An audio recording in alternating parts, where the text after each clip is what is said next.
হে জগতবাসী, আশা করছি সকলেই ভালো আছেন। তো আজকের কিছু আলোচনা নিয়ে আসলাম আমি শামীম আলী চিশতি। সেই আলোচনাটি হলো কি, যে আমরা টুপি পরি, পাঞ্জাবি পরি বা জুব্বা পরি, পাগড়ি পরি। তো এই যে কিছু একটা বিষয়, এটা আমরা কেন করি? এটা এজন্যই করি যে হযরত মুহাম্মদ সাল্লাল্লাহু আলাইহি সাল্লাম তিনি এগুলো পরিধান করতেন। টুপি, জুব্বা, পাগড়ি। আরেকটা জিনিস ব্যবহার করতেন, তিনি দস্তরখানা বিছিয়ে খাওয়া দাওয়া করতেন। তো আজকের যে আলোচনাটি যে খুবই গুরুত্বপূর্ণ হবে ইনশাল্লাহ। তো আশা করব আপনারা ভিডিওটি স্কিপ করবেন না, পুরোপুরিটি শুনবেন যে হযরত মুহাম্মদ সাল্লাল্লাহু আলাইহি সাল্লাম কেন এগুলো পড়েছিলেন। তো এখন সেই কথাটি হল, দেখেন, হযরত মুহাম্মদ সাল্লাল্লাহু আলাইহি সাল্লাম প্রয়োজনের বাহিরে কোনো কিছু করেননি, প্রয়োজন ছাড়া তিনি কিছুই করেননি। তাহলে প্রথম আসি যে টুপিটা হযরত মুহাম্মদ সাল্লাল্লাহু আলাইহি সাল্লাম কেন পরতেন।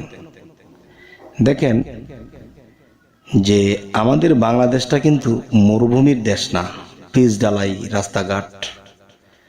তো মরুভূমিতে যখন হাঁটতেন চলতেন তখন দেখা যায় প্রচুর পরিমাণে বাতাসের সাথে বালু আসতো। তখন দেখা যায় মাথার চুলের মধ্যে যখন বালুগুলো পড়তো, কিচিরমিচির করতো এবং শরীরে একটা খিতখিত লাগতো। এবং দেখা গেছে এত বাতাস আর এতই বালুচরের বিষয়টা, তখন দেখা যায় নবীর সমস্যা অনুভব করত। তখন তিনি কি করলেন, একটি টুপি তৈরি করলেন। তো আমরা যে ডিজাইন করে টুপি পরি, আসলে এরকম টুপি নয় যে মাথারটাকে ঢাকনা দেওয়ার জন্য যতটুকু দরকার অতটুকু ঢাকনা দিয়ে তিনি টুপিটা পরেছিলেন। আচ্ছা, তারপর যে আমরা যে বর্তমানে টুপি পরি, আমাদের দেশে কিন্তু ওরকম বালু উড়ে না। আমাদের পিচ ঢালাই রাস্তাঘাট, এখানে ওরকম পরিমাণে বালু নেই, তারপরেও পরি। আচ্ছা, যাই হোক, এবার আসি জুব্বা। তো এই জুব্বাটা নবীজি আগের দিনে তো অতটা পাতলা কাপড় ছিল না, তো যেমনটাই ছিল অনেক বড় জুব্বা পরতো। এবং জুব্বার উপরে দেখা গেছে, আমরা যখন দেখি একটা লোক যখন হজ করতে যায় বা সৌদিয়ানরা পরে, যে মাথার মধ্যে একটা স্প্রিং দেওয়া আছে আর রুমালটা দেওয়া আছে। তো ওই রুমালটা ব্যবহার করতেন হযরত মুহাম্মদ সাল্লাল্লাহু আলাইহি সাল্লাম। তো ওই রুমালটা যখন ব্যবহার করতেন, কেন করতেন, যে টুপির মধ্যে বালুটা পড়তো আর রুমালের উপর দিয়ে সেই বালুটা গড়াইয়ে তখন শরীরে পড়তো। তখন শরীরের মধ্যে যখন বালু পড়ে তখন খিতখিত লাগে। তখন একটা জুব্বা যখন পরা হয়েছে, তখন টুপির মধ্যে বাড়ি খেয়ে বালুটা ওই রুমালের মধ্যে লেগেছে। আর একটা বিষয় হলো, রুমালটা কিন্তু মাথার মধ্যে বর্তমানে স্প্রিং দিয়ে আটকাতে হয়। আর তখন নবী স্প্রিং করতে পাবে সেই যুগ তো তখন ছিল না। তখন গাছের লত দিয়ে মাথার মধ্যে একটা পেঁচ দিয়ে দিত, তাহলে আর রুমালটা উড়ে যাইতো না।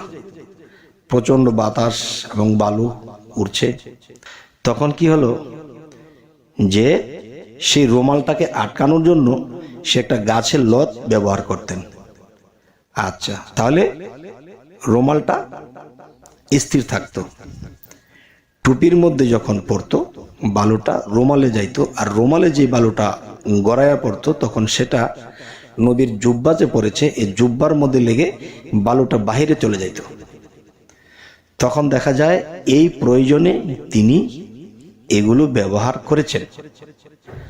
আচ্ছা, এবার আসি দস্তরখানা। আর হযরত মুহাম্মদ সাল্লাল্লাহু আলাইহি সাল্লাম এত বড় দস্তরখানা ব্যবহার করতেন, 4-5 মানুষ দস্তরখানাটা বিছিয়ে 4-5 মানুষ এখানে বসে তারপর তিনি খাবার দাবার খাইতেন। কেন? যে দেখেন যে মরুভূমি, অর্থাৎ বালুচর আর বালুচর, এই বালুচর তখন দেখা গেছে যে খাবারে বালু লাগতে পারে, বা একটা কিছু ধরতে গেলে এটার মধ্যে বালু লেগে আসতে পারে, তখন এটার মধ্যে একটা দস্তরখানা হিসাবে অনেক বড় করে বিছিয়ে তখন এটার মধ্যে খাওয়া দাওয়া করতো। আচ্ছা, তাহলে দেখা গেছে আমরা খাটে কিংবা ফ্লোরে কিংবা আমরা যখন বসি, নবী এটা ব্যবহার করতো, এটা আমরা ব্যবহার করি। এটা কি করতেছি, যে দস্তরখানাটা বিছিয়ে এটার মধ্যে খাইতেছি। কেন, আমার এটার নিচে পাটি আছে, সেই পাটিটাই তো আমার কাছে দস্তরখানা। তবে এটার উপরে আবার আরেকটা দস্তরখানা দিই কেন, এখানে তো বালু নেই। আচ্ছা, যাই হোক, এবার আসি যে হযরত মুহাম্মদ সাল্লাল্লাহু আলাইহি সাল্লাম তিনি যখন উষার আকাশ মানে খুব সকালে যখন তিনি হাঁটতে বের হতেন, তখন দেখা যায় যে যদি পায়জামা পরতেন তাহলে পায়জামাটাকে টেকনির উপরে তুলতেন। টেকনির উপরে তুলতেন কেন, দেখা গেছে থোকা থোকা ঘাস থাকে বা বালু, এই বালু ছিটকে ছিটকে পায়ের উপরে উঠে যেত বা কাপড়টা নষ্ট হয়ে যেত, আবার একটু একটু ভিজে যাইত। তখন দেখা যায় যে ঘাসের মধ্যে যে উষাগুলো পড়েছে, এতে কিন্তু দেখা যায় যে পায়ের টেকনিটা তো বালুতে ভরে যায়, তার মধ্যে একটু হালকা পানি পানি, এরপরে দেখা যায় যে কাপড়টা নষ্ট হয়ে যায়। তিনি কাচিয়ে একটু উপরে তুলে নিতেন। তো এই যে কাচিয়ে উপরে তুলে নিতেন হযরত মুহাম্মদ সাল্লাল্লাহু আলাইহি সাল্লাম, তিনি কিন্তু প্রয়োজনে করতেন এটা। তো এখন দেখা যায় মুসল্লিরা যখন নামাজ পড়ে তখন টেকনির উপরে কাপড় তুলে পড়ে, কেন, এখানে কি বালু আছে, এখানে কি পানি লাগবে। যাই হোক, এই হলো একটা বিষয়। আরেকটা বিষয় হলো, দেখেন যে হাদিস শরীফ বলতে কি, এটাকে গ্রন্থই বলা উচিত, সব জিনিসকে হাদিস বলা উচিত নয়। যে নবীজি হযরত মুহাম্মদ সাল্লাল্লাহু আলাইহি সাল্লাম থেকে যে সহি হাদিসগুলো এসেছে, তো কিছু কিছু মিক্সচার হাদিস আছে, এগুলোর মধ্যে কিছু কথা লাগিয়েছে যে যদি টেকনির নিচে কেউ কাপড় পরে তাহলে নাকি তার নামাজ হবে না, এবং টেকনির উপরে কাপড় পরতে হবে। আরো কিছু হাদিস এটার উপরে দেওয়া হয়েছে। তা এখন কথা হলো যে টেকনির উপরে কাপড় পরার মধ্যে যে উদ্দেশ্য ছিল নবীর, আমরা কোন উদ্দেশ্যে উঠাইতেছি। আচ্ছা, এই হলো একটা বিষয়। আরো একটি বিষয় হলো কি, দেখেন বহু বহু নবী রাসূলদেরকে দিয়ে আল্লাহ তাআলা এদেরকে দিয়ে দুম্বা, ভেড়া, খাসি লালন পালন করাইছে। তো লালন পালন করানোর উদ্দেশ্য কি, হযরত মুহাম্মদ সাল্লাল্লাহু আলাইহি সাল্লাম ছাগল পালতেন, ছাগলের রাখাল ছিলেন তিনি। তাহলে যে আরো বহু নবীদেরকে দিয়েও ছাগল পালিয়েছে। যেমন একজন নবীর কথা বলা হয়েছে, সেই নবীর নবুয়তটা আসবে আসবে বলে কিন্তু আসছে না, সেই নবুয়তটা সে পেয়ে যাবে বলে আসছে না। তো হঠাৎ সে যে ছাগল এগুলা চড়াইতো, তখন সকল ছাগল নিয়ে ঘরে বেঁধে বেঁধে রাখছে, কিন্তু একটা পুচকে ছাগল, সে লাফালাফি করে তাকে দৌড়ে ধরতে পারে না। তখন তাকে ধরতে গিয়ে দেখা গেছে যে পড়ে গেছে, ছিলে বেলে গেছে, বুক ছিলে গেছে। তখন নবীজির আরো বেশি জিদ উঠে গেছে।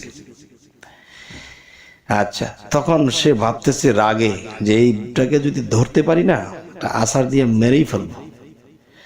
তো অনেক বুক টোক ছিলে অনেক কষ্ট করে সে ছাগলটাকে ধরেছে, বাচ্চাটাকে ধরার পরে কি হলো, সে মাথায় তুলেছে, আছাড় দিয়ে মেরে ফেলবে। তো মাথার মধ্যে তুলে আস্তে করে মাটিতে ফেলা যায়। আস্তে করে যখন ছাগলের বাচ্চাটাকে মাটিতে ফেলাইলো, তখন ছাগলটাকে তো আর মারলো না। ওই মুহূর্তে জিবরাইল এসে হাজির। সে বলতেছে, আপনি এই মাত্র নবুয়ত লাভ করলেন, নবুয়ত পাশ করলেন। কেন, যে এই ছাগলটাকে আপনি মনস্থর করেছিলেন মেরে ফেলবেন, কিন্তু এই রাগটাকে মাটি করেছেন, মাটি করার পরে মাথার থেকে ছাগলটা আস্তে করে রেখেছেন। এই মাত্র আপনি নবুয়ত লাভ করলেন। যে এই পৃথিবীতে কত ধরনের মানুষ, ছাগলের মতো, গরুর মতো, মানে বিভিন্ন মানুষজন একজন নবীজির কাছে আসে, মুরিদ হয়, বায়াত হয়, তখন তারা কিন্তু ভক্ত উম্মত, তারা কিন্তু দেখা যায় যে উল্টা পাল্টা করবে, উল্টা পাল্টা চলবে, তখন গুরুর রাগ হয়ে গুরু তাদের একটা ক্ষতিও করে ফেলতে পারে। তখন আপনি যেহেতু মাথায় তুলেছেন, আস্তে করে রেখেছেন, এই মাত্র আল্লাহ আমাকে সংবাদ দিয়ে দিল যে সে পরীক্ষা পাশ করেছে, তাকে নবুয়াত সে পেয়ে গেছে, তাকে জানিয়ে দেওয়া হোক। তবে হে জগৎবাসী, যে এই পশু পালিয়ে কি বোঝানো হলো? উম্মত ভক্তরাই গরু, ছাগল, ভেড়া। তাহলে এরা কত ধরনের ডিস্টার্ব করবে, কিন্তু ডিস্টার্ব অনুভব করবে না। আচ্ছা, যাই হোক, হযরত মুহাম্মদ সাল্লাল্লাহু আলাইহি সাল্লাম যখন ছাগল চড়াতেন, তখন অনেকগুলো ছাগল, তো এখন অনেকগুলা ছাগলের রশি হাতে নিয়ে সে হাতের মধ্যে কতক্ষণ নিয়ে ঘুরবে রশি। তখন সেই ছাগলের রশিগুলো দেখা যায় মাথার মধ্যে একটা পেঁচ দিয়ে রাখতেন, 2-3টা পেঁচ দিয়ে রাখতেন।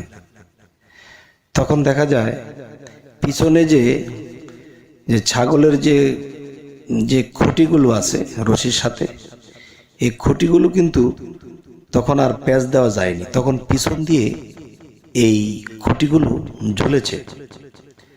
তাই এখন বর্তমানে যারা পাগড়ি পরে দেখবেন পিছন দিয়ে কতটুকু কাপড় ঝুলতে থাকে। তো আমি একজন মাওলানা সাহেবকে জিজ্ঞাসা করলাম যে পাগড়ি পরতে হবে, পরেছি, ভালো কথা, নবীর সুন্নত, কিন্তু পিছনের জ্বলন্ত কাপড়টুকু কি? তখন তিনি চুপ আছেন, কিছুই বলছেন না। কিছুক্ষণ পরে বলে যে আমরা যেরকম পেয়েছি এরকমই তো করতেছি। তখন আমি বললাম, শোনেন, এই পাগড়ি জিনিসটি, বিষয়টা হলো যে নবীজি যখন ছাগল চড়াতেন তখন সেই রশিটা কিন্তু মাথায় পেঁচ দিতে পেরেছেন, কিন্তু খুঁটিটা তো আর পেঁচানো যায় না, তাই পিছন দিয়ে এটা জ্বলেছে। আর যে পাগড়ির নিচের যে জ্বলন্ত যে কাপড়টা, এটা নবীজির খোঁটা জ্বলেছিল, আর আমরা কি কাপড় ঝুলাইতেছি। তাহলে নবীজি কিন্তু প্রয়োজন ছাড়া কোনো কিছুই করেনি। তাই আমরা কিন্তু দেখা দেখি করি, আর এই দেখা দেখি ইবাদত যখন আমরা করব, একদিকে আমরা হলাম কি বাচ্চা মানুষ, যে বাবা মা যা বলে যা করে ঠিক তেমনি বাচ্চারা করে। তো আজকের যে কথাটি, যে দেখা দেখি না, আমাদের চলতে হবে জ্ঞানে, জ্ঞান দিয়ে চলতে হবে। আচ্ছা, আরেকটা বিষয় হলো যে আমরা যে কোনো কাপড় পরি, আমাদের লজ্জাস্থান ঢাকতে হবে, আমাদের শরীরটাকে ঢাকতে হবে। এ হলো মূল বিষয়, যে গোপন অঙ্গকে হেফাজত করার জন্য আমাদের কাপড় পরতে হয়। আর গোপন অঙ্গ হেফাজত করা, ঢেকে রাখা ফরজ। তাই আমরা যে কোনোভাবে, যে কোনো কাপড় দ্বারা আমরা ঢেকে রাখতে পারি। কিন্তু নবী যেভাবে যেভাবে যা কিছু করেছে তা কিন্তু আমরা করতেছি, তিনি প্রয়োজনে করেছিলেন, আমরা কিন্তু প্রয়োজন ছাড়া দেখা দেখি করি। তো এখন যে বিষয়টি হলো যে দেখা দেখি যদি বাচ্চারা করে থাকে আর আমরাও যদি দেখা দেখি করে থাকি, তাহলে আমরা বাচ্চাই। আচ্ছা, আরেকটা বিষয় হলো, দেখেন, নবীজি যা করেছে আমরা তা করতে পারবো না, আমাদেরকে যা বলা হয়েছে আমাদের তা করতে হবে। যেমন নবীজি কি করেছেন, তিনি সপ্তম আসমান ভেদ করে আল্লাহর সাথে মেরাজ করে এসেছেন।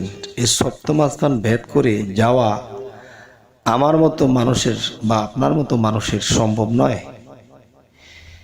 আচ্ছা, তাহলে তো নবী করেছে, তো আমরা করি না কেন? আরেকটি বিষয় হলো যে নবীজি উহুদের ময়দানে গিয়ে তার একটা দন্ত শহীদ হয়েছে, তার তো তিনি তো এটা করেছে, তাহলে ওনার মুখে তার দাঁত পড়ে গিয়েছিল, আপনার আর আমার দাঁত কি ফেলে দিয়েছি? ফালাইনি। তা নবীও তো এটা করেছিলেন। আচ্ছা, নবীজি 14টি বিবাহ করতে হয়েছে, যে কোনো পরিস্থিতিতে হোক। আমরা কি 14টা বিবাহ করেছি? আচ্ছা, নবীজি হযরত মুহাম্মদ সাল্লাল্লাহু আলাইহি সাল্লাম কিন্তু তিনি হেরা পর্বতের গুহায় 14 থেকে 14.5 বছর তিনি হেরা পর্বতের গুহায় সাধনের দেশে ছিলেন। তিনি আল্লাহর হুকুমে সেখানে ধ্যান সাধনা করেছেন। এটা কি আমরা করি? তাহলে নবীর যে সুন্নতগুলো শরীরের মধ্যে পরিধান করেছে, সুন্নত শব্দের অর্থ সুন্দর, সেটা সুন্দর হলেও পড়তে হতো, সুন্দর না হলেও পড়তে হতো। কেননা এখানে বালুচর, বালু আর বালু, একটা অসুবিধা অনুভব হয়, তখনই কিন্তু এটা পড়তে হয়েছে। তো আমরা কেন পড়তেছি? তাহলে বোঝা গেল কি, আমরা এখনো বাচ্চা রয়ে গেলাম, সাবালক আর কবে হব? হে জগতবাসী, আমি অল্প কথা বলি এখন রেখে দেব যে সুন্নত বলতে হলো কি জানেন? সুন্নত হলো নবীর সুন্দর চরিত্রটাকেই সুন্দর সুন্নত বলা হয়েছে। তো এখন আমরা কাপড় চোপড় দিয়ে সুন্নত বানিয়েছি, কিন্তু চরিত্রের মধ্যে কোনো সুন্নত নেই বা সৌন্দর্য নেই। আমরা যেভাবে সেভাবে খাইতেছি, যেভাবে সেভাবে চলতেছি, লোভ করতেছি, মানুষের ক্ষতি করতেছি, এই খবর না বলে তারা একটা খবর বলে কি, যে দাড়ি রাখা, কাপড় পরা, টুপি পরা সুন্নত। আসলে এগুলো সুন্নত কি করে? এগুলো নবীর প্রয়োজনে করেছিল। আর চরিত্র, মৃত্যু, জন্ম হইতে মৃত্যু পর্যন্ত আমাদের চরিত্র যদি ঠিক থাকে, সেই সুন্নত যদি ঠিক থাকে, তাহলে আমাদের জীবন ধন্য। তাহলে এখানে কথা না বলে কাপড় চোপড় দিয়ে সুন্নত মিলানো হয়েছে। আসলে বাবা কি বলবো, এখন বাদ বাকি আপনারাই বলবেন। তবে সকলেই ভালো থাকবেন এবং আমাদের চ্যানেলটি ভালো লাগলে অবশ্যই সাবস্ক্রাইব করে নেবেন।